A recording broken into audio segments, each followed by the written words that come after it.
Bonjour les amis, bienvenue sur commentphotographier.com. Aujourd'hui je vais répondre à la question de Annie. Alors, elle fait des photos de sport depuis plusieurs années et elle n'a jamais fait imprimer ses photos, donc elle souhaiterait le faire. Elle fait des photos de hockey et elle aimerait faire imprimer quelques photos. Alors sa question c'est, est-ce qu'elle peut faire imprimer des fichiers RAW? Alors, Annie, ça sera difficile d'imprimer des fichiers RAW. Tu ne pourras pas imprimer depuis un fichier RAW. Donc si tu fais des photos en RAW, déjà je te félicite, c'est super. Alors ce qu'il faudra que tu fasses, c'est que tu développes des JPEG de tes fichiers RAW, les images que tu veux faire imprimer. Donc tu les développes à la taille, sans toucher aux paramètres de taille, tu la laisses à la taille originale. Après là où tu vas les faire développer, ils les remettront au format nécessaire. Ne cherche pas à bidouiller la taille de ta photo.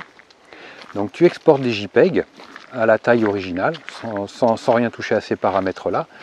Et tout simplement, voilà. Il faut impérativement développer tes JPEG.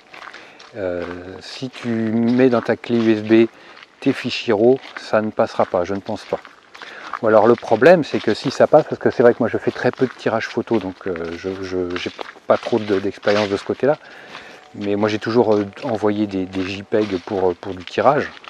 Mais si tu mets des fichiers RAW, malheureusement moi je pense que ça sera la machine qui va les interpréter et en développer des JPEG pour les tirer. Donc si tu veux, tu ne vas pas maîtriser un peu tu ne vas pas savoir ce que va faire la machine. Donc tu risques d'avoir de mauvaises surprises si jamais c'est le cas, avec des fichiers RAW au niveau du développement.